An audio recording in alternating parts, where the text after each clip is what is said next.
और सोर्स जो है हमने, आई थिंक हमने ये सब देख लिया था कि अगर सोर्स नीचे शिफ्ट करूंगा तो क्या होगा, और अगर ये पैरेलल भी है तो क्या होगा, है ना? ये देख लिया था ना बच्चों?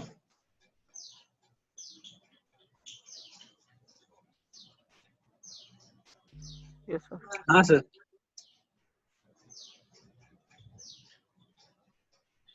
okay. यस।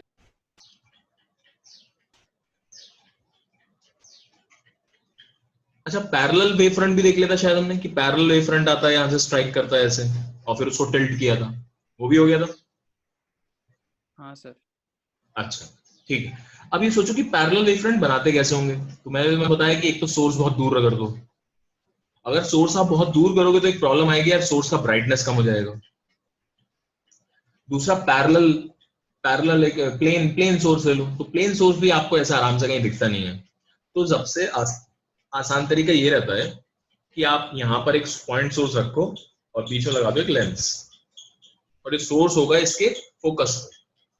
तो यहाँ से रे ऑफ, यहाँ से तो सोर्स ऐसा वेव फ्रंट्स ऐसे निकलेंगे, बट इसमें एंटर करते ही wave fronts will become plane. So पहला है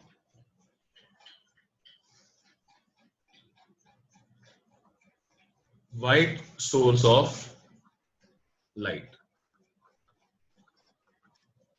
व्हाइट सोर्स ऑफ लाइट मतलब ये मोनोक्रोमेटिक नहीं है। अब ये वाला जो सोर्स ऑफ लाइट है दिस इज नॉट मोनोक्रोमेटिक, और इसकी जगह आपको जो है एक व्हाइट सोर्स हमने लगा के दे दिया है। तो अगर आप व्हाइट सोर्स लगा के देखो दोगे तो क्या होगा ये देखना है। दिस इज अवर सोर्स, ये आपकी स्लिट्स हो गई, यहाँ पर आपके स्क्रीन हो गया। तो जितनी भी रे ऑफ लाइट है, जिसमें चाहे तो रेड कलर हो, वॉयलेट कलर हो, ऑरेंज कलर हो, येलो कलर हो, इट डजंट मैटर, वो सभी रे ऑफ लाइट के लिए इस पर्टिकुलर पॉइंट पे, यानी जो बिल्कुल बीचों बीच होगा, सभी के लिए जो पार्ट डिफरेंस है दैट विल बी इक्वल। उसमें तो कोई प्रॉब्लम है ही नहीं। ये वाला जो अगर रे ऑफ लाइट होगा it is going like this, यहां पर तो सभी के लिए path difference will be 0। So path difference is 0 for all colors। जितने भी कलर्स है सबके लिए यहां पर 0 होगा। लेकिन अगर आप मान लीजिए किसी और पॉइंट पर जाओगे, देन व्हाट विल हैपन, यहां पर किसी कलर का तो मैक्सिमम बन रहा होगा, किसी कलर के लिए पार्ट डिफरेंस लैम्डा होगा, किसी के लिए अलग होगा, लैम्डा से कुछ डिफरेंट होगा। क्योंकि पार्ट डिफरेंस जो होता है दैट डिपेंड्स अपॉन, भाई पार्ट डिफरेंस तो आपका यही था, पार्ट डिफरेंस तो आपका क्या था, path difference was by D, this was a path difference. इसमें तो लैम्डा आ नहीं रहा, लेकिन मैक्सिमा कब आएगा उसके लिए तो आप एन लैम्डा रखते थे इसको। तो सबके लैम्डा डिफरेंट है, तो सभी के लिए फेज अलग अलग जगह आएगा, वाई का वैल्यू डिफरेंट डिफरेंट आएगा। तो हमें जान अब क्या लगता है आपको, ये फ्रिंजेस कैसे दिखाई देंगी? हर कलर का अलग जगह मैक्सिमा हो रहा है, तो उस वजह से what you will see coloured fringes.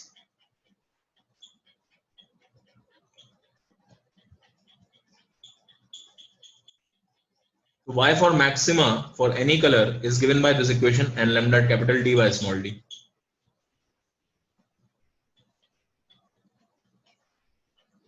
तो मैं आपसे जानना चाहता हूं कि जब आप सेंटर पर हो, सेंटर पर तो सभी का मैक्सिमा बन रहा होगा, सेंटर पर सभी का मैक्सिमा है, तो ये तो व्हाइट स्पॉट आएगा यहाँ पर, सेंटर पे there will be a white spot, क्योंकि सारे कलर अपना मैक्सिमा बना रहे हैं। लेकिन अगर आप दूर जाओगे यहां से, तो सबसे पहले कौन सा कलर आपको दिखाई देगा? Which color will be seen first?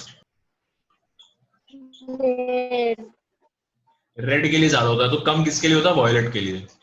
तो मैक्सिमा वॉयलेट का पहले बनेगा या रेड का?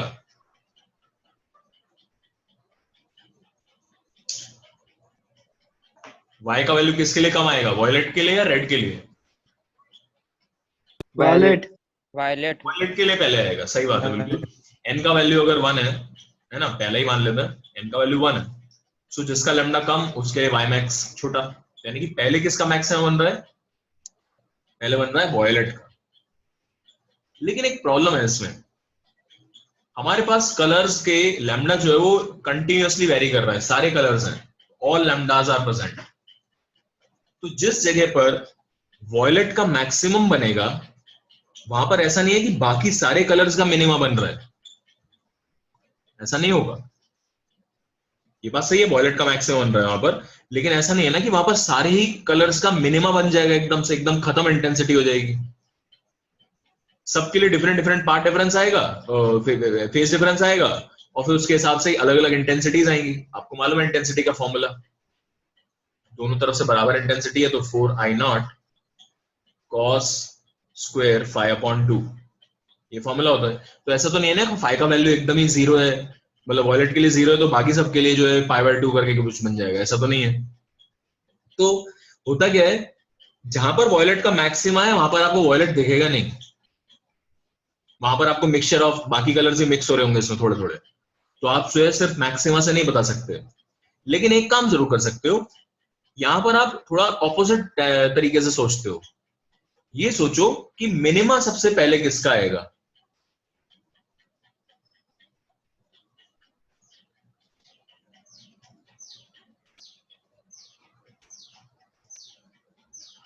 तो मिनिमा भी सबसे पहले इसी का ही आएगा, मिनिमा में भी कोई प्रॉब्लम नहीं, मिनिमा भी सबसे पहले जो है वॉयलेट का ही आएगा, क्योंकि lambda of violet is less than lambda of red, तो ही ना, lambda violet is less than lambda of red, ये तो होता ही है। तो सबसे पहले आपका जो मिनिमा है वो भी इसी में ही आएगा। तो ऐसे में क्या होगा, यहां से आप सोच सकते हो सबसे पहले मिनिमा बनेगा रेड का, so red colour will have its minima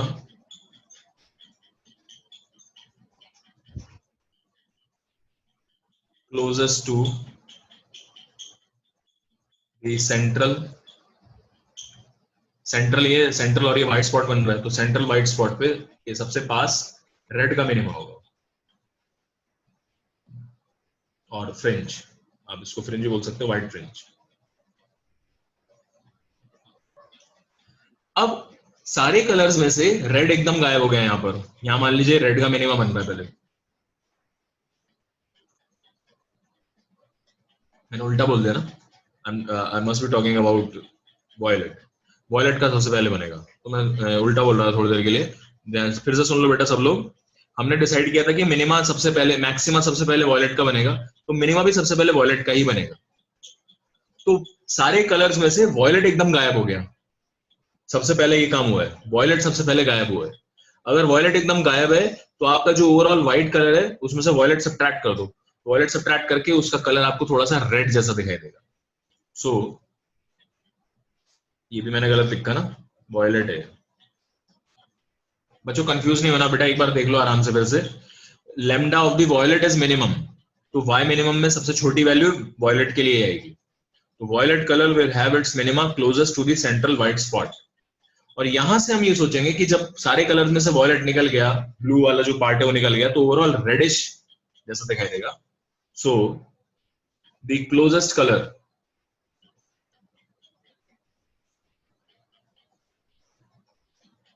will be reddish, exactly red नहीं, क्योंकि बाकी कलर्स भी वहां पर प्रेजेंट होंगे, लेकिन जब आप व्हाइट कलर में से वॉयलेट निकाल देते हो तो उसका जो कलर है वो थोड़ा सा रेड जैसा दिखाई देता है। तो सबसे पहले आपके पास रेड होगा और फिर धीरे धीरे कन्वर्ट होगा वो वॉयलेट की तरफ।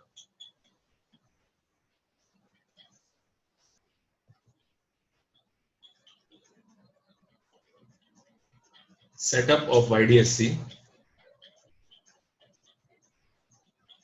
is placed in another medium, पूरा का पूरा आपने दूसरे मीडियम में डाल दिया।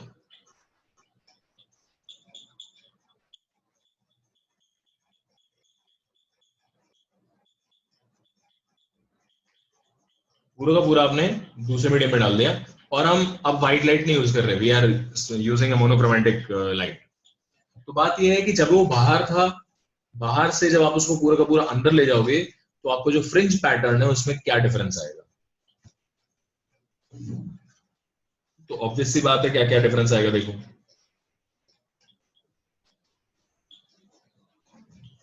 पहले आपका नॉर्मली ऐसा बन रहा था, यहाँ पर ब्राइट बनेगा सबसे सेंटर में और यहाँ पर आपको फ्रिंजेस दिखाई देंगे। तो एक ऑब्वियस सी बात है यार, देखो बीटा का वैल्यू जो होता है फ्रिंज बिट्स, वो होता है लैम्डा डी बाई डी। तो लैम्डा का वैल्यू तो चेंज हो जाता है दूसरे मीडियम में जाके, ये सबको मालूम है। लैम्डा का वैल्यू कैसे चेंज हो जाता है? लैम्डा अगर मैंने दूसरे मीडियम में डाल दिया तो कम होगा या बढ़ेगा?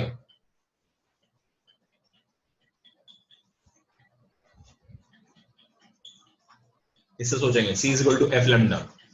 दूसरे मीडियम में अगर कोई लाइट एंटर करती है तो it will have the same frequency, frequency same होगी, लेकिन उसका जो स्पीड है वो चेंज हो जाता है। तो आपके पास भी आ जाएगा f into lambda dash, where v is equal to c upon mu होता है। Mu is the refractive index. तो ऑटोमेटिकली इन दोनों इक्वेशन से आप देखोगे lambda dash will also be lambda over mu, है ना। जब आपने इसको भी म्यू से डिवाइड किया, इसको भी म्यू से डिवाइड किया, c अपॉन म्यू v बन जाएगा और lambda upon mu lambda dash बन जाएगा। सो lambda dash will be lambda by mu. तो आपका नया फ्रिंज विड्थ जो होगा beta dash, that will B lambda D over mu D. So beta dash will become smaller. So central fringe will not shift. Central fringe वहीं बनेगी।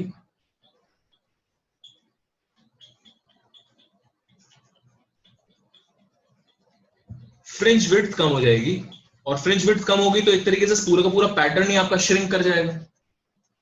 पूरा pattern जो है आपका that will shrink. So fringe pattern will shrink.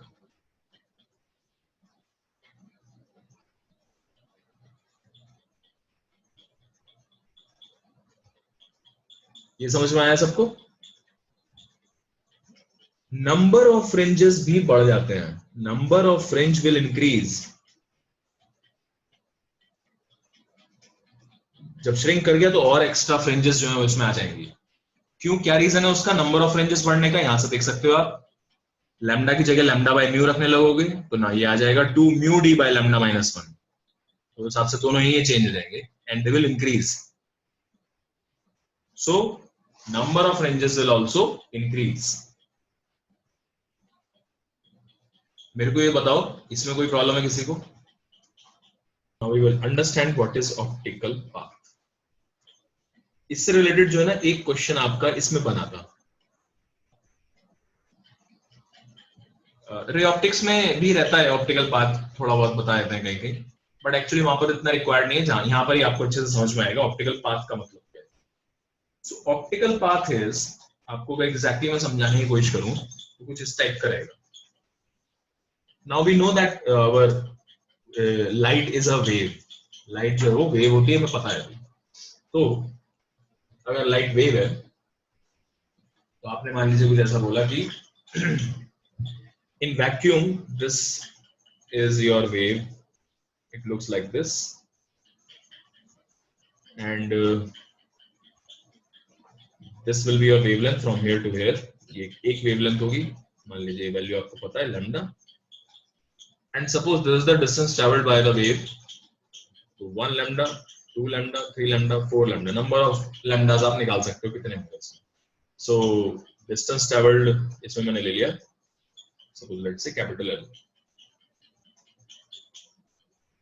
उसमें number of waves कितनी आएंगी? Number of waves कैसे निकालोगे आप?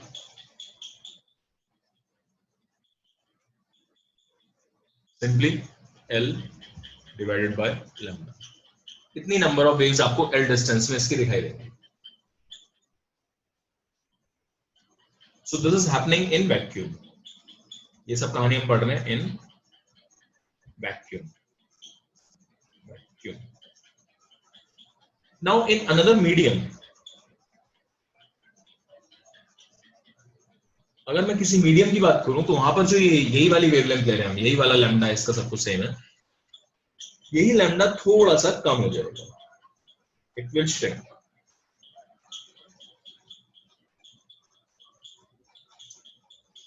अब जो यहां पर वेवलेंथ है वो है लैम्डा डैश। लेट अस से जो डिस्टेंस ट्रेवल्ड किया इसने वो एक डिफरेंट डिस्टेंस है, let's call it L smaller. Now number of waves कितनी होंगी? वो फॉर्मूला तो अभी भी यही रहेगा, L डिवाइड बाय नया लैम्डा डैश, जिसको मैं कुछ ऐसे करके लिख सकता हूं L into mu over lambda dash, because lambda dash is lambda over mu. ठीक है, ये डैश हटा देंगे यहाँ पे। सो मैंने लैम्डा डैश की जगह लैम्डा ओवर म्यू लिख दिया. So this will be the number of waves. Frequency दोनों का सेम रखा है, तभी मैं लैम्डा डैश और लैम्डा में ये रिलेशन लिखूंगा. सो मैंने फ्रीक्वेंसी यानी कि वही वाली लाइट यूज करी है, यही पहले वैक्यूम में थी और वही लाइट को आपने एंटर करा दिया मीडियम.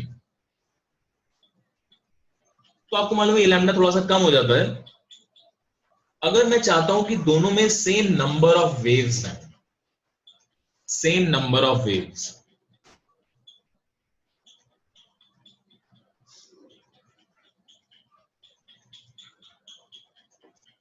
ठीक है, यहां पर कितनी नंबर ऑफ वेव्स थी? यहां पर थी एल म्यू बाय लैम्डा. कितनी नंबर ऑफ वेव्स है यहां पर?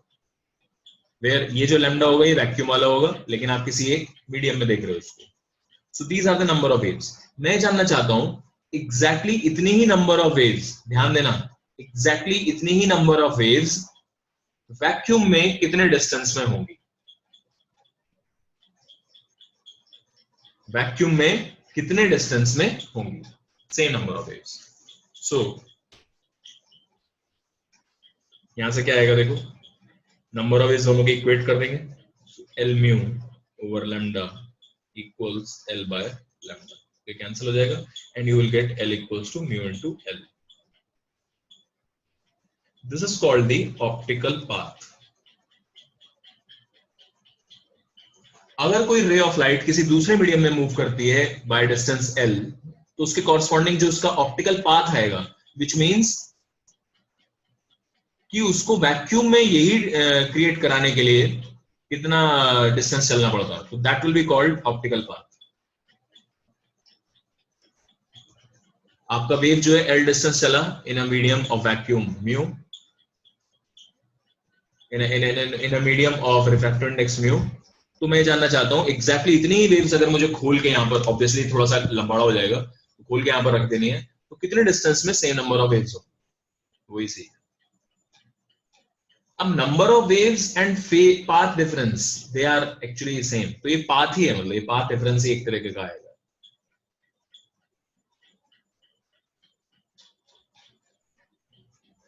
बेटा मेरे को ये बताओ, ये क्लियर है क्या सबको कि ऑप्टिकल पाथ क्या है? हाँ सर. सो सपोज आपको जो है दो वेव मूव कर रही थी पैरेलल टू ईच अदर, और आगे जाके आप कुछ करोगे इसमें तो they will cross at a point. एक पॉइंट को क्रॉस करेंगे ये दोनों, और एक पॉइंट को क्रॉस करने के बाद दे विल इंटरफियर. तो ये दोनों आप देखोगे, ये अगर एक फेस फ्रंट होगा इसका, तो यहाँ पर फेस सेम. लेकिन आपने क्या काम करा, बीच में यहाँ पर एक रख दिया ऑब्जेक्ट, एक ट्रांसपेरेंट ऑब्जेक्ट रख दिया जिसका की वेवलेंथ है म्यू. तो ये ऐसे वेवफ्रंट ऐसे जा रहा था. ऑब्वियस सी बात है कि अब जो यहाँ पर रेज होंगी ना, ये दोनों ये सेम फेज में नहीं होंगी. They will have a path difference और फेज डिफरेंस. बिकॉज यहाँ पर ये रे ऐसे जा रही थी आराम से, यहाँ पर क्या हुआ, ऐसे जा रही थी, लेकिन अचानक से यहाँ ऐसे करने लगेगी. तो यहाँ पर जब बाहर निकलेगी तो ये दोनों सेम फेज में नहीं होंगी, बिकॉज यहाँ पर वेवलेंथ छोटी हो जाती है. तो इन दोनों के बीच में अगर मुझे पाथ डिफरेंस चाहिए तो वो कैसे निकाला जाता है, ये हम सोचना है. तो बस उसके लिए क्या करोगे आप, सिंपल है तरीका, बहुत आसान है. कि इसने यहां से यहां तक, मान लीजिए थिकनेस जो है टी है मान लो, तो इसने तो डिस्टेंस ट्रेवल किया टी का, जबकि इसने अंदर कितना डिस्टेंस ट्रेवल कर लिया. यू विल नॉट से कि टी ट्रेवल किया है, यू विल अज्यूम कि इसने टी किया है लेकिन म्यू रिफ्रैक्टिव इंडेक्स में. तो इसका जो ऑप्टिकल पाथ है वो म्यू टी होगा, म्यू इनटू एल होता है. And that's it. आपका अगर ये म्यू टी है, इसने टी ट्रेवल किया है, इसका भी ऑप्टिकल पाथ, इसका ऑप्टिकल पाथ और एक्चुअल पाथ दोनों सेम है क्योंकि वैक्यूम में जा रही थी. इसका एक्चुअल पाथ टी था लेकिन ऑप्टिकल पाथ म्यू टी था, और फेज डिफरेंस जो आएगा वो ऑप्टिकल पाथ की वजह से आएगा. सो पाथ डिफरेंस विल बी, इन दोनों के बीच जो पाथ डिफरेंस क्रिएट होगा that will be given by mu T minus 1. Subtract कर दोगे दोनों के पाथ. इसने टी चला तो इसने म्यू टी चला. ये थोड़ा सा ऐसा होगा एज ए थोड़ा सा एक्स्ट्रा चल रही है. वैसे भी ये वेव जो यहां पहुंचेगी उसके कॉरस्पॉन्डिंग जो वेव होगी पीछे रह जाएगी, बिकॉज यहां पर इसकी स्पीड कम है. तो सेम फेज वाली जो वेव होगी वो थोड़ी सी पीछे रहेगी. यहां पर जो वेव निकलेगी वो इससे डिफरेंट फेज की होगी. तो इस तरीके से आपका जो पार्ट डिफरेंस है म्यू टी माइनस 1 होता है.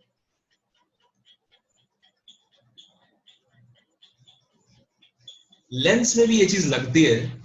लेंस में आप किसी भी आप उसमें देख लो, लेंस की बड़ी खास बात ये है, ध्यान समझना है। अगर मैंने मान लीजिए यहां से एक ऑब्जेक्ट है, यहां से ये रेज ले ली कुछ, these are three rays,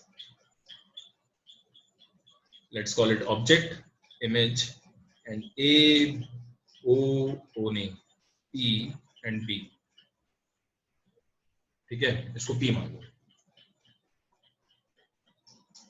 सो देखने में लग रहा है यार तीनों ने डिफरेंट पाथ ट्रैवल किए हैं, बट ध्यान से देखो, इस वाले ऑब्जेक्ट, इस वाली लाइन ने, इस वाले रे ने यहाँ पर ज्यादा वैक्यूम के अंदर ज्यादा डिस्टेंस ट्रैवल किया है। देखने में तो लग रहा है कि इसने सबसे कम डिस्टेंस ट्रैवल किया है, इन दोनों ने ज्यादा डिस्टेंस ट्रैवल किया है, लेकिन जो ऑप्टिकल पाथ होगा वो तीनों का बराबर आता है। ऑप्टिकल पाथ ऑफ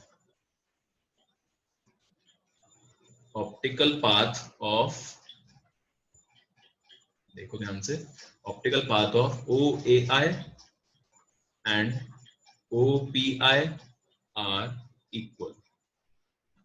इनफैक्ट जितनी भी रेज यहां से यहां तक पहुंचेंगी सबका ऑप्टिकल पाथ इक्वल रहेगा। तो इसने वैसे तो डिस्टेंस कम ट्रेवल किया, अगर देखेंगे, अगर डिस्टेंस ट्रेवल किया, लेकिन इसने इसके अंदर यानी कि लेंस के अंदर हायर रिफ्रैक्टिव इंडेक्स वाले मीडियम के अंदर ज्यादा डिस्टेंस ट्रेवल किया है, इसने कंपैरेटिवली कम किया है, तो आपस में कॉम्पनसेट हो जाता है, इसका ऑप्टिकल पाथ बढ़ जाता है, इसका इतना नहीं बढ़ पाएगा और दोनों का अल्टीमेटली बराबर हो जाएगा। वहीं पर फिर इसकी इमेज बनती है, तो यानी कि यहाँ पर इमेज वहीं बनती है जहां पर दोनों सेम फेज में पहुंचेंगे, वही इमेज बनती है। एंड दैट्स इट, ये आपका जो है लेंस में इसका यूसेज है, and this is the theory of optical path.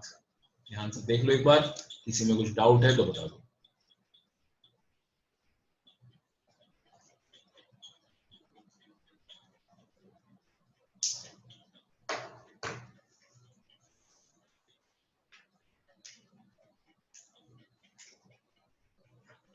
मैंने नंबर ऑफ वेव्स बोला ना, नंबर ऑफ वेव्स क्या कर सकते हो आप उसको, नंबर ऑफ वेव्स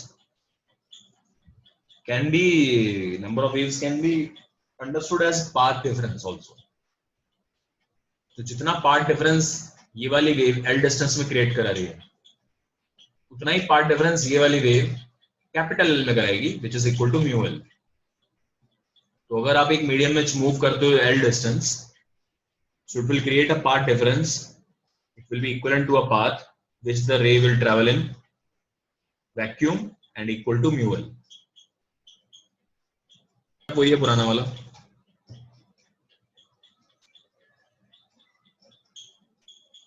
लेकिन आपने क्या काम करा, एक स्लिट को कवर कर दिया है, एक स्लिट के आगे एक ऐसे रेक्टेंगुलर ग्लास स्लैब रख दिया है of thickness T and refractive index mu. बाकी सब आपने सेम रखा, बाकी कुछ नहीं करा। तो यहां से रे ऑफ लाइट आएगी, यहां से भी रे ऑफ लाइट आएगी। अब मुझे सोच के बताओ, जहां पर जो सेंटर वाला पॉइंट था, यहां पर जो रे ऑफ लाइट पहुंचेंगी, will they have zero path difference? क्या अब इनमें जीरो पाथ डिफरेंस होगा? नो, नहीं सर, बिल्कुल नहीं होगा, नहीं होगा बिल्कुल भी, क्योंकि इसने यहां पर एक्स्ट्रा एक पाथ डिफरेंस क्रिएट कराया होगा। तो मुझे बता सकते हो जीरो वाला जो पार्ट, जीरो पार्ट डिफरेंस वाला जो पॉइंट होगा वो ऊपर होगा या नीचे होगा? ऊपर। इसकी वजह से रे को थोड़ा एक्स्ट्रा डिस्टेंस चलना पड़ रहा है एक्चुअल में। नीचे वाला, नीचे होगा, क्यों? क्योंकि अब आप चाहते हो कि इसने जो एक्स्ट्रा डिस्टेंस चला उसकी भरपाई ये थोड़ा सा नीचे ऐसे एक्स्ट्रा आगे कर दे, तो जो जीरो वाला होगा वो थोड़ा नीचे शिफ्ट हो जाता है। That will shift like this. यहां पर आपका जो पार्ट डिफरेंस होगा वो जीरो होगा।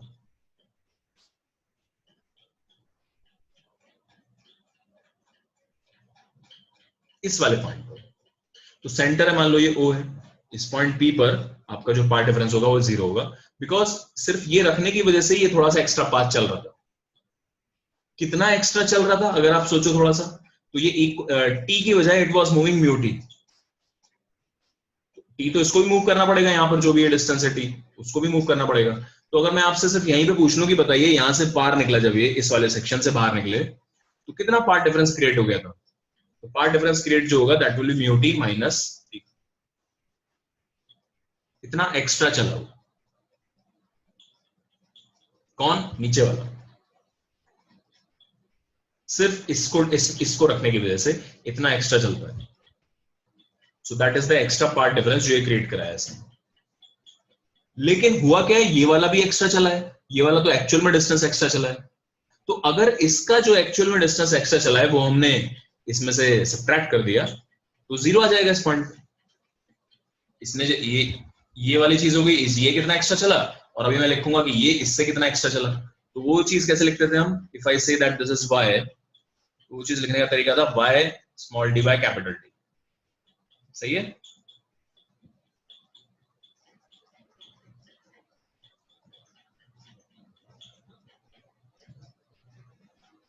मुझे बताओ बेटा, ये समझ में आ रहा है सबको? हाँ सर। और जब आप इसको जीरो पुट करोगे you will get the value of y as mu minus 1 into T into capital D over small d। So central maxima shifts, इसको y नॉट बोल देते हैं, shifts by y naught towards the slit which is covered।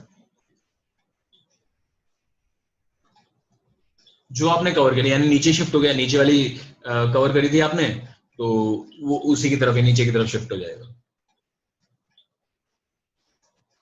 दोनों cover करी तो कोई बहुत बड़ी बात नहीं है। तो एक तरफ मान लीजिए आपने लगा दिया है T1 थिकनेस, रिफ्रैक्टिव इंडेक्स μ1, और दूसरे को कवर कर दिया है T2 thickness and refractive index μ2। तो क्या सोचोगे आप? दोनों का सब्ट्रैक्शन कर दोगे। भाई ये वाला अपना कवर कराने की कोशिश कर रहा है, ये वाला अपना कवर कराने की कोशिश कर रहा है, क्या लिखोगे? μ1 minus 1 T1 minus μ2 minus 1 T1 equal to क्या रख दोगे? यही आपका y डी बाई डी हो जाएगा। y डी बाई डी रख देंगे ये चीज, तो सब कैंसिल होके आपको y का वैल्यू दे देगा ये। अच्छा, यहां से जब आपका y का वैल्यू होएगा तो कौन किसकी तरफ शिफ्ट होगा? शिफ्ट किसकी तरफ आएगा? शिफ्ट उसकी तरफ आएगा जिसमें μ1 माइनस 1 टी का म्यू माइनस 1 टी जिसका ज्यादा है। It will shift towards whose mu minus 1 into t is greater, उसके लिए ज्यादा है।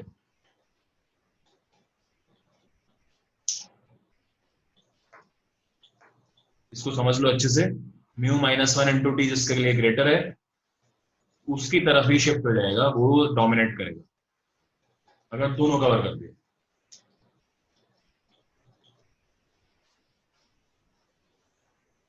और इसको लिख लो किधर की तरफ शिफ्ट होगा?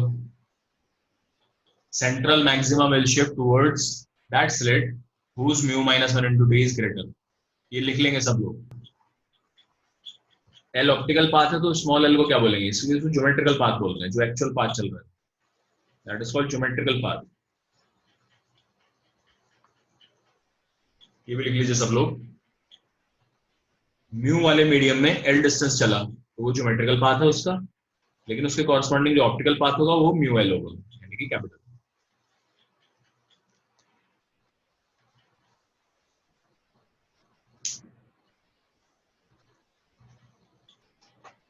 phase change due to refraction and reflection।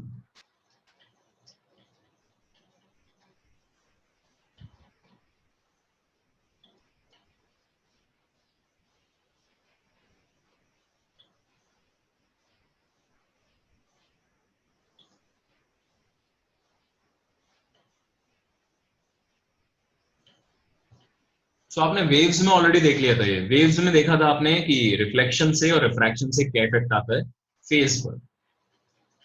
तो जब लाइट के साथ ही होता है काम, लाइट का रिफ्लेक्शन या लाइट का रिफ्रैक्शन होता है तो भी there is a phase change.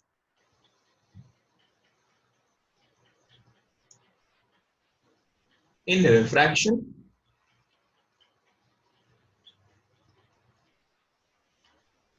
no change in phase occurs. Refraction जब भी लाइट का होगा तो रिफ्रैक्ट होती हुई लाइट में there will be no change in phase. Obviously distance travel करेगी कुछ लाइट मीडियम में, तो उसके कॉरस्पॉन्डिंग जो भी पार्ट डिफरेंस उसके कॉरस्पॉन्डिंग आएगा फेज डिफरेंस. लेकिन सिर्फ रिफ्रैक्शन की वजह से बाउंड्री पर यहां से रे इधर आई और इधर गई, तो यहां पर अचानक से कोई फेज डिफरेंस नहीं है.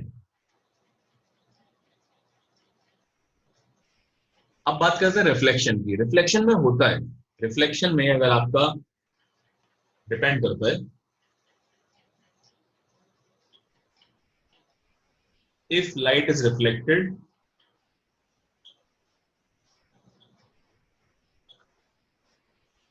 from rarer medium से मतलब रेयर मीडियम से रिफ्लेक्शन होने का मतलब क्या है कि आपका रे ऑफ लाइट जो है वो डेंसर से रेयर में जाना चाहती थी, तो कुछ पार्ट रिफ्रैक्ट होगा, कुछ पार्ट रिफ्लेक्ट भी होगा. तो जो रिफ्लेक्टेड रे है उसमें फेज चेंज की बात चल रही है. And again if the light is reflected from the rarer medium, then no change in phase. यानी कि इस पर्टिकुलर केस में अगर लाइट ऐसे इंसिडेंट होती है तो ना तो रिफ्लेक्टेड लाइट में कोई फेज चेंज होगा और ना ही रिफ्रैक्टेड. सो दोनों में ही, ये डेंसर है उधर रेयर है, no change and again no change. ये इसका ए पार्ट था. B part, light is reflected from denser medium. इसमें फेज चेंज होता है. if the light is reflected from denser medium, then it suffers or undergoes a phase change of pi. पाई का phase change होगा, यानी कि वही चीज क्रेस्ट जो ट्रो बन जाएगी, ट्रो जो होता है वो क्रेस्ट बन जाएगा. विच मीन्स अगर इधर रेयरर है उधर डेंसर है, रे ऑफ लाइट ऐसे आई, इंसिडेंट होती है, कुछ पार्ट रिफ्रैक्ट होगा, कुछ पार्ट रिफ्लेक्ट होगा. तो रिफ्लेक्टेड में पाई का चेंज आएगा, पाई चेंज इन फेज. ठीक है, इसमें अभी भी कोई चेंज नहीं हुआ. रिफ्रैक्टेड में कभी कोई चेंज नहीं है, तो नो चेंज. बोलो बच्चों, क्या चीज याद रहेगी सबको?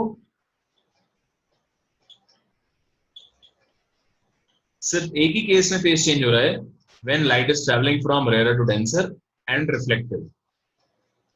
सिर्फ इसमें ही फेज का चेंज आता है.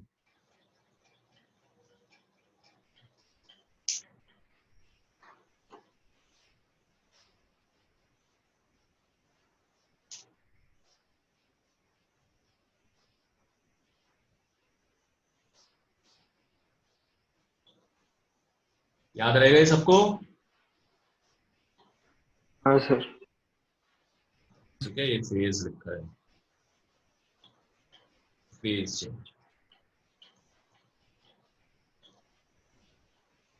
अब इसका क्या यूज करना है, कैसे यूज करते हैं, इसको देखो ध्यान से, कोई बहुत बड़ी बात नहीं है.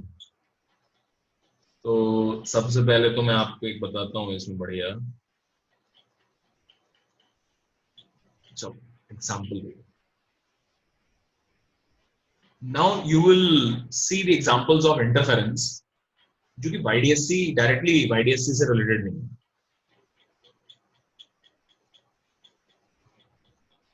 कुछ ऐसा सीन है, देखो ध्यान से.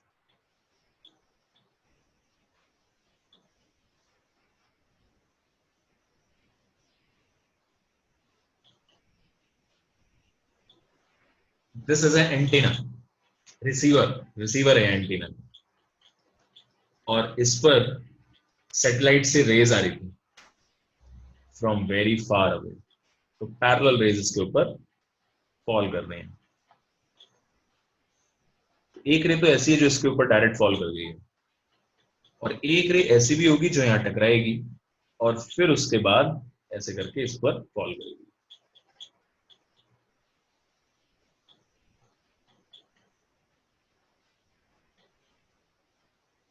ओके, नाउ ये एंगल आपको दिया है कि एंगल जो है थीटा है, यानी कि वर्टिकल से ये वाले जो रेज हैं, all these parallel rays makes an angle theta,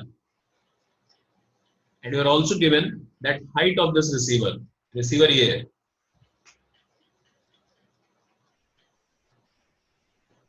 receiver का जो हाइट है वो h,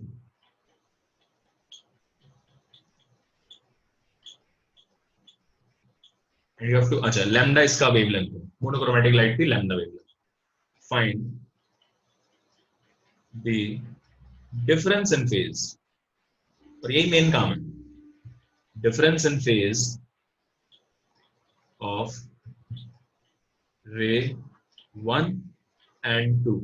तो मैं 1 किसको बोल रहा हूँ, 1 ये वाली रे है और 2 ये वाली, when it falls on receiver, ठीक है, RECE होता है ना रिसीवर से, तो ये आपका फेज, ये आपका वेव फ्रंट होगा, this is the wave front. तो ये वाला पॉइंट और ये वाला पॉइंट सेम फेज में, अगर आप ध्यान सोचो, ये वाला पॉइंट यहाँ पर जो इस रे का ये वाला पॉइंट है और ये वाला पॉइंट यहाँ सेम फेज में, लेकिन इसको इतना और एक्स्ट्रा मूव करना पड़ रहा है तब कहीं जाके इस पे हिट कर रही है, सो इतना ही पार्ट डिफरेंस होगा इनके बीच में। यहाँ तो सेम फेज में है, उसके बाद इसको इतना एक्स्ट्रा चलना पड़ेगा तब पहुंचेगी यहाँ पे, तो इतना पार्ट डिफरेंस है। Once you know the value of path difference, आगे का काम आसान है, पार्ट डिफरेंस निकालते हैं। पार्ट डिफरेंस कैसे निकालोगे, देखो, तो आपको पहले तो ये वाली लेंथ चाहिए, ये वाली लेंथ तो बहुत आसान है, अगर ये h है इसको यहाँ से ज्वाइन कर लो नीचे, अगर ये h है, ये थीटा है, ये थीटा है, तो ये थीटा हो जाएगा, तो ये h है तो ये कितना आ जाएगा, h sec थीटा। तो लेट्स नेम देम, ये a b और c है, तो ए बी जो आएगा, A B must be H sec theta, H upon cos theta लिख देते हैं उसको। बात आती है BC, how much will BC बेटा बताओ। अब आपका ये 90 डिग्री एंगल है,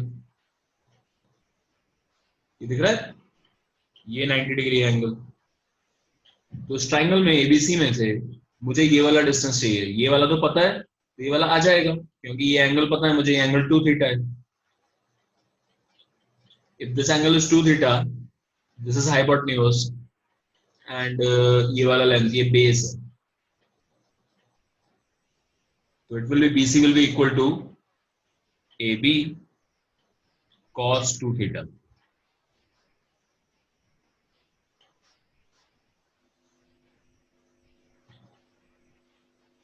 और टोटल जो पार्ट डिफरेंस होगा delta X, that will be equal to A B plus B C.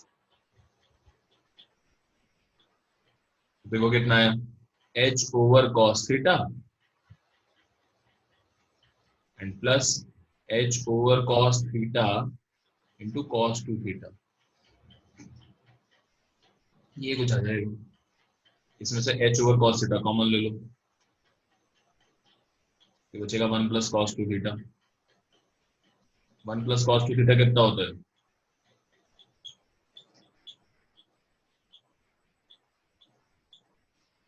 Sir 2 cos square theta,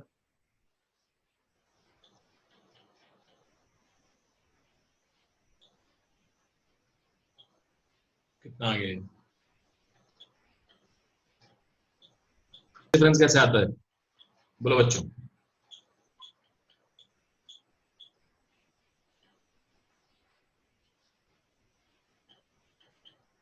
बताइए, what is the relation between path difference phase difference.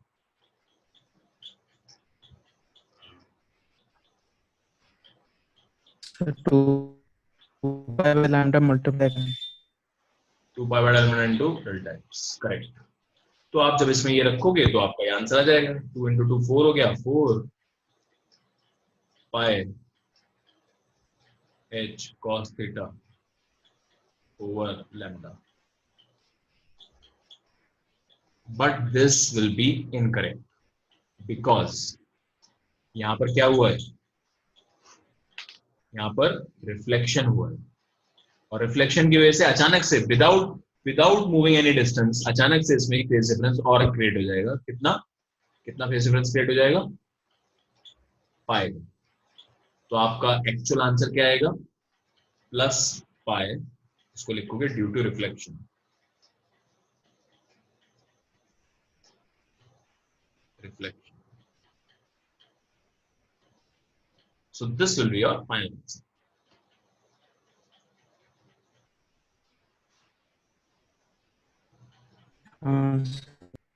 चलो नेक्स्ट, इसमें ये reflection वाला जो फंडा है इसका यूज होगा एक, दैट इज लॉयड्स मिरर।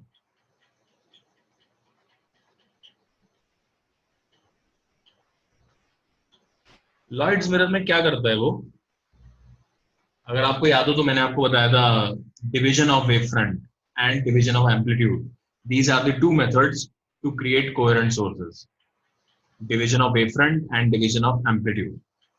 तो अभी हम डिवीजन ऑफ वेव फ्रंट ही कर रहे हैं। पहले हमने एक तरीका लगाया था YDSC, which is a way of dividing the wave front. अब दूसरा तरीका लगा रहे हैं लॉयड्स मिरर। लॉयड्स मिरर में क्या होगा, अच्छा उससे पहले लॉयड्स मिरर में जाने से पहले ये क्वेश्चन जो है ना, एक्चुअली आपसे एक स्टेप और आगे की चीज पूछ सकता था। इसमें तो यहाँ पर तो सिंपली इसने बोला कि चलो फेज डिफरेंस वगैरह बता दो ये सब, लेकिन क्या पता ये क्वेश्चन आपसे ये भी पूछता, find the condition for maxima and minimum. अगर ये वाली चीज ये पूछता आपसे, find the condition for maxima and minimum, तो आप यहां पर इसको इक्वल रखते किसके, बताओ मैक्सिमा के लिए किसके बराबर होना चाहिए, फेज डिफरेंस। बोलो बच्चे, मैक्सिमा के लिए डेल्टा फाई कितना होना चाहिए,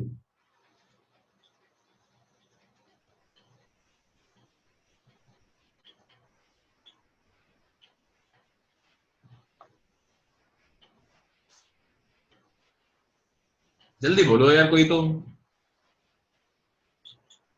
what should be the value of delta phi for maxima.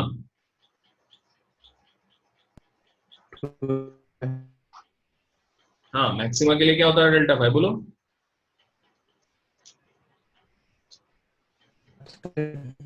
2n pi for maximum, और डेल्टा फाई का वैल्यू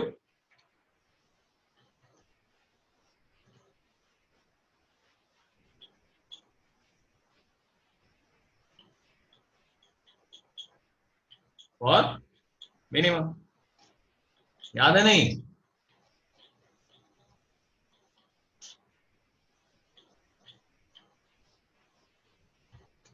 अच्छा ठीक है, तो याद है तो बढ़िया बात है। ये वैल्यू जो है, अब आप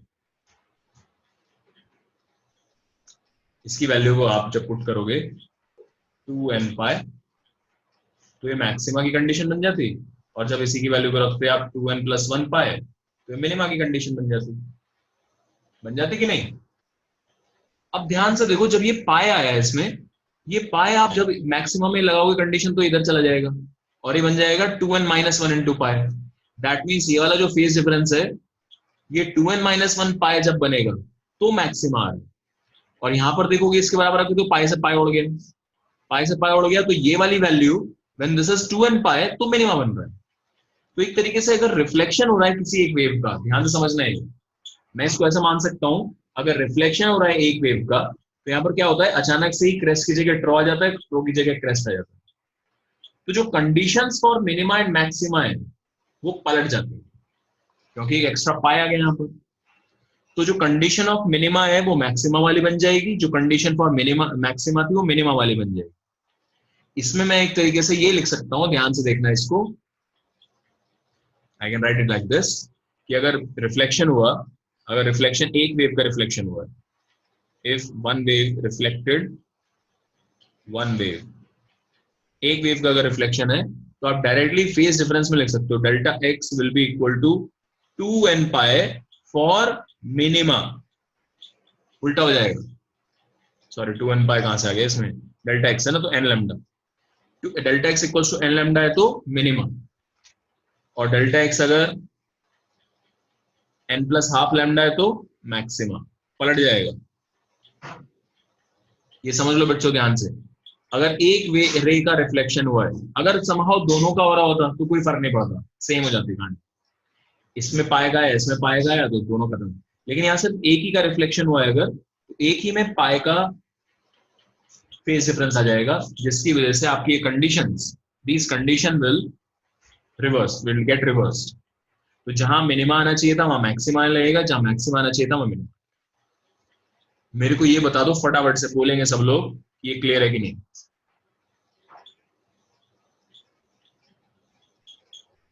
हाँ सर। ठीक है, तो अब आ जाओ लॉयड मिरर, बहुत आसान हो गया। अब लॉयड मिरर में क्या करते हैं हम, there is only one source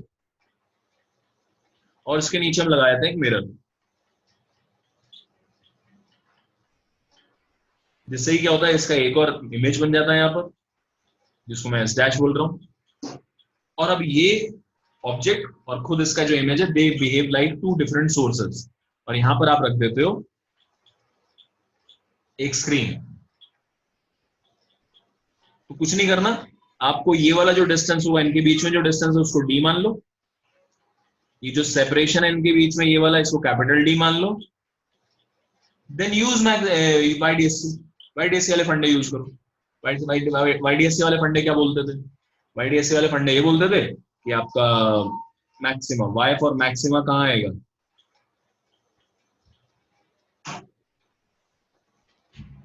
maxima का वाई कहाँ आएगा बताओ, क्या था वाईडीएससी में फॉर्मूला, बोलिए।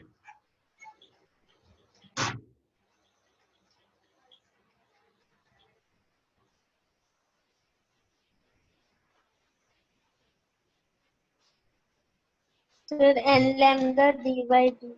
n lambda D by D. हाँ, लेकिन यहां पर क्या हो रहा होगा, एक रे तो ऐसे जाएगी मान लो सीधा, लेकिन दूसरी रे कैसे होगी, दूसरी रे रिफ्लेक्ट होकर आ रही होगी यहां से। तो अगर रिफ्लेक्शन आ गया एक रे का तो पलट जाएंगे,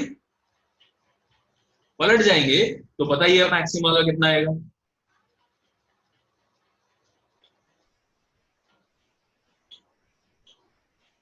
एन, बोलो।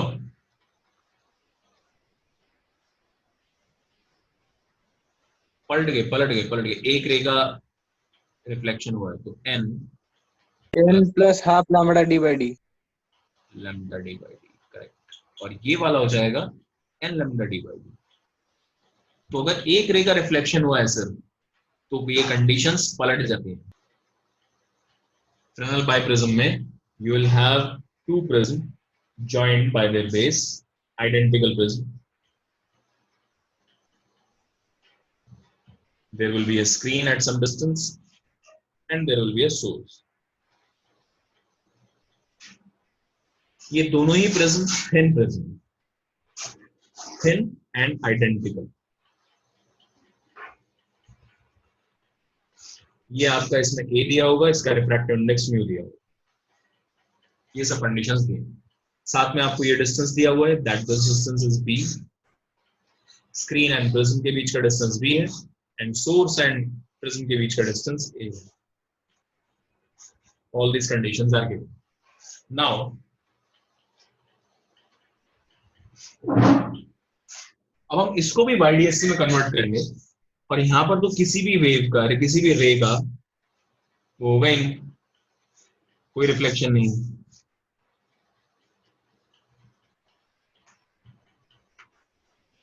तो ये वाली रे इसको लगेगी कहां से आ रही है, इसकी एक इमेज बन जाएगी यहां पर, सिमिलरली इसकी भी एक इमेज बन जाएगी यहां पर, तो इसको मैं S1 बोल दूंगा, इसको मैं S2 बोल दूंगा। S1 and S2 are the images.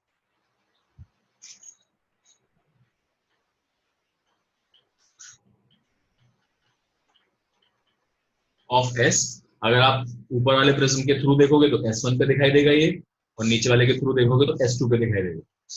Somehow अगर रेज आप यहाँ पर बैठे हो, दोनों से रेज आ रही हैं, तो आपको दो सोर्सेज ऐसे दिखाई देने शुरू हो जाए और दोनों से अलग अलग ऐसे रेज आएंगे। तो यहाँ पर भी आपने डिवीजन ऑफ वेव फ्रंट ही किया है, you have divided the wave front. इसमें क्या करें आप, थोड़ा सा कैलकुलेशन और कुछ नहीं है। देखो थिन प्रिज्म अगर आपको याद हो तो क्या करता था, क्या इफेक्ट आता था, ये इमेज सोर्स को आपको ऐसे टर्न कर देता था, टिल्ट कर देता था। कितने एंगल से टिल्ट करेगा, जितना आपका डेल्टा है।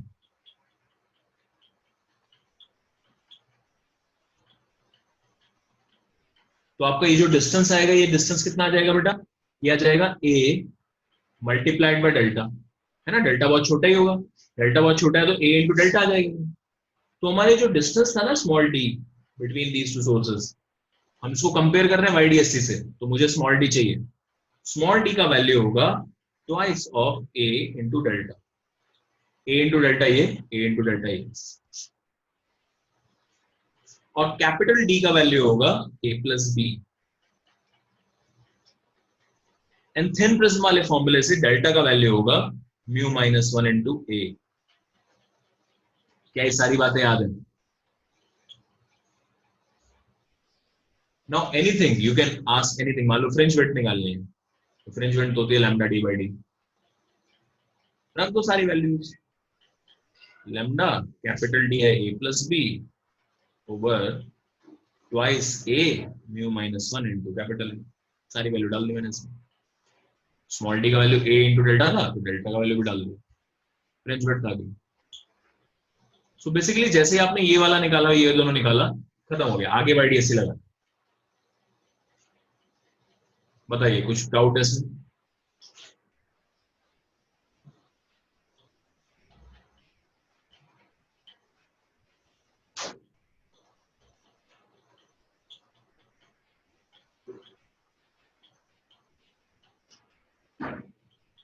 और ये एक एक क्वेश्चन है बेटा, इसको ही मत मानना कि थ्योरी का कुछ पार्ट है या कुछ ऐसा।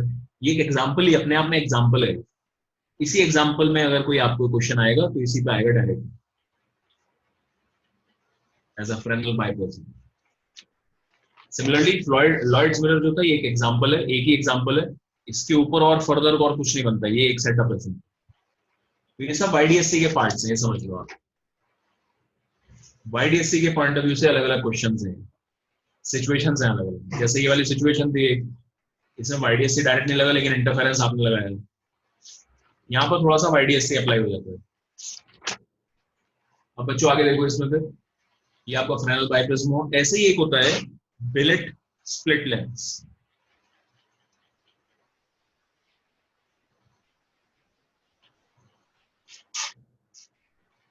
बिलेट स्प्लिट लेंस कैसे काम करता है मैं बताता हूँ आपको। आपको मालूम है, अगर मैंने एक लेंस लिया होता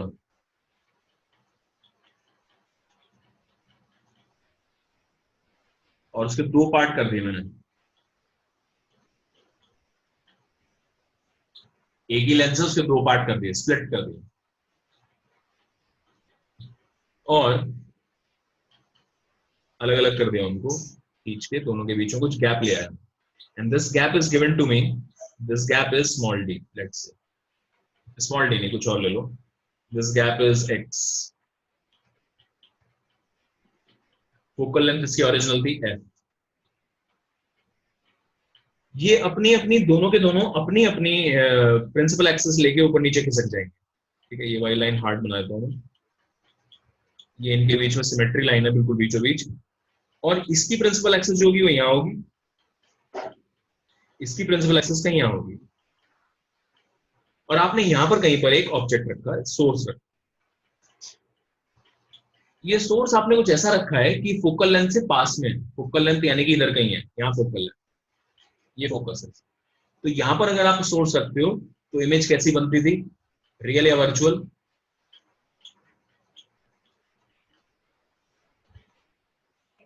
वर्चुअल। वर्चुअल। बिल्कुल वर्चुअल बनती थी। तो आपको मान लो ये डिस्टेंस दिया हुआ है कुछ, ये डिस्टेंस भी मैंने दे दिया कि ये y है सपोज, ठीक है, y पे रखा है। तो आप क्या फॉर्मूला लगाओगे इसमें, you will apply 1/v minus 1/u equals 1/f। तो 1/v का वैल्यू यहाँ से निकाल लोगे पहले आप, तो 1/v कितना आ गया, इक्वल टू प्लस 1/y है ना, y का वैल्यू नेगेटिव हो गया, equal to 1/f, f positive है तो 1/v आ गया यहाँ से। सो 1/v जो है वो भी नेगेटिव ही आएगा। 1/v will be y into f और y माइनस f, तो v भी नेगेटिव आ जाएगा यहाँ से। तो v का वैल्यू कुछ आ गया आपको, yf over f minus y इन नेगेटिव, ठीक है, ये पूरा नेगेटिव में आ गया। अच्छा ये देख लो एक बार, अभी कैलकुलेशन करिए, कुछ नहीं करा मैंने, बस ये निकाला है कि इसकी इमेज कम है। लेकिन उसमें एक प्रॉब्लम ये है कि ये इसके लिए ऊपर वाले लेंस के लिए आपका जो ऑब्जेक्ट है वो प्रिंसिपल एक्सिस के नीचे है और इस वाले के लिए प्रिंसिपल एक्सिस के ऊपर है। तो इसकी इमेज ये सेम डिस्टेंस पे बनेगी लेकिन सेम पॉइंट पे नहीं बनेगी, ये दोनों अलग अलग बनाएंगे। तो ये कहाँ बनाएगा, ये थोड़ा ऐसे नीचे बनाएगा इसकी इमेज, यहाँ कहीं इसकी इमेज बनेगी। और ये वाला कहाँ बनाएगा, ये यहाँ से ही थोड़ा ऊपर बनाएगा, यहाँ बनेगी इसकी image. So these will be two images, S2 and S1 and S2 मान लेते हैं इसको। और मुझे एक गैप चाहिए। If you are able to find this gap तो आपका काम हो जाएगा बढ़िया से। तो हाइट ऑफ द ऑब्जेक्ट ये मानोगे अभी वाला डिस्टेंस, तो x/2 will be the height of object, x/2 ही इधर से भी हाइट ऑफ ऑब्जेक्ट होगी। अगर आपने हाइट ऑफ इमेज निकाल ली तो ये डिस्टेंस आ जाएगा। आपको मैं 2 मिनट का टाइम दे रहा हूं, फटाफट से मुझे ये डिस्टेंस निकाल के बताइए कितना आता है।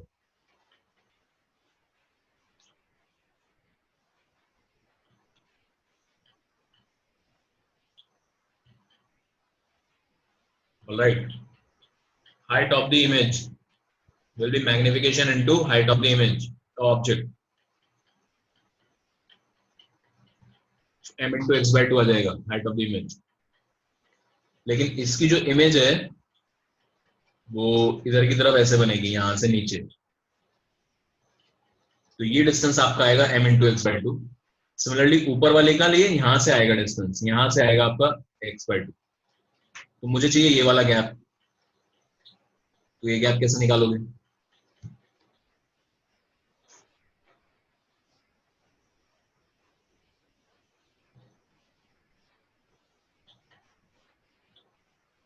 यहां पर जस्ट मैं ड्रॉ करके दिखा देता हूं।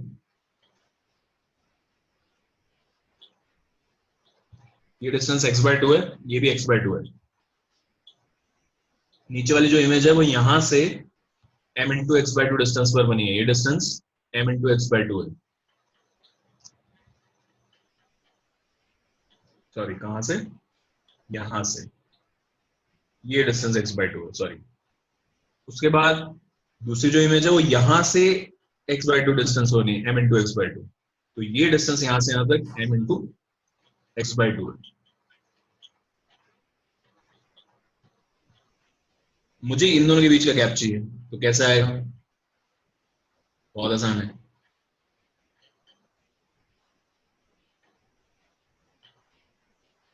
बोलो कैसे आएगा,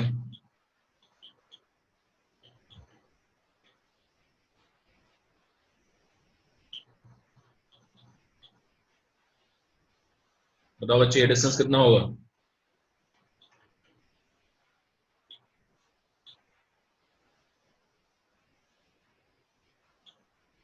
यहां से आता है mx/2 है, ये mx/2 है और ये टोटल x है।